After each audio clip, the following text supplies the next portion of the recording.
Hi there and welcome to the channel. Today we will see how to create a virtual environment. In the previous video we learned how to download and install Python.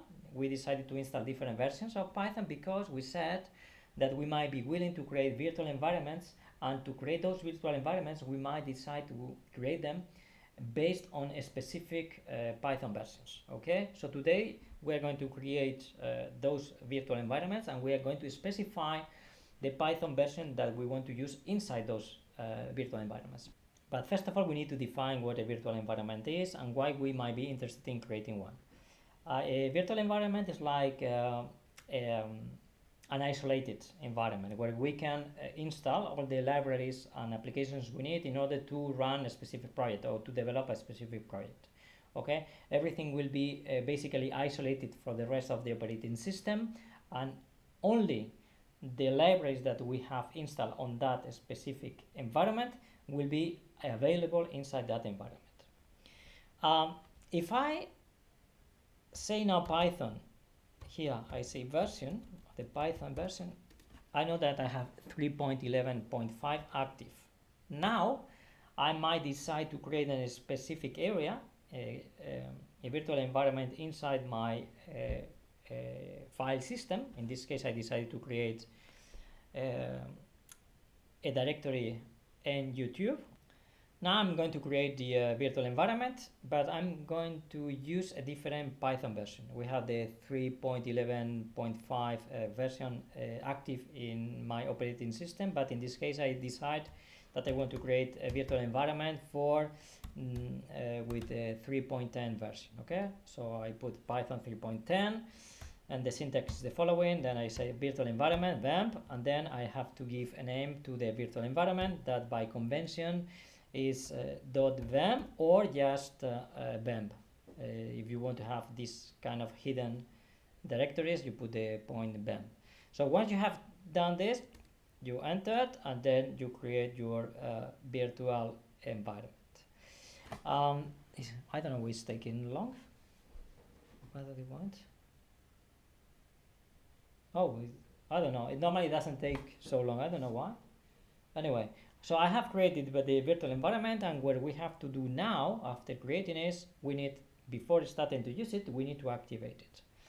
And in order to activate it, we have to do the following. You need to say source, and then source, and then we go to vamp, where directory is vamp.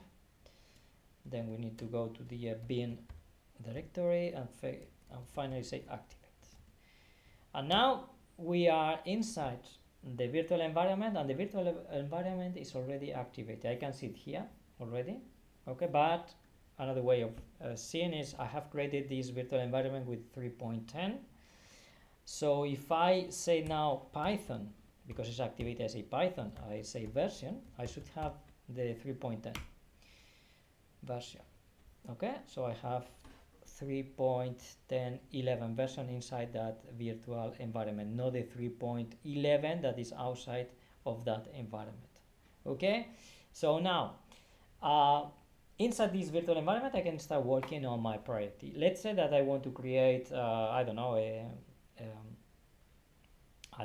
a web application, a website using Django framework. So in order to use in order to install the framework, so I can use the packages installer, the pip. Okay, so pip, and then I can say install, and let's say Django, and let's say that for whatever reason I want to install an old version of Django. Okay, Django, it was not well written. Django, let's say that for whatever reason I want to install version 4.0, which is an old version. Okay, so I can do that as well. So in this case, for this specific project, I'm interested to creating inside this virtual environment install Django 4.0. So I say pip install Django 4.0. I click install, and then it's going to install all the files needed for installing Django. So if I check now pip pip fresh, so I can see whatever I have installed. I see that I have Django 4.0, and I can see that there are 3 different libraries as well that supports Django. Okay, so this is part of the Django installation. So I think this is enough for this video. We know how to create a virtual environment and why we need a virtual environment. So see you in the next one. See you around. Bye bye.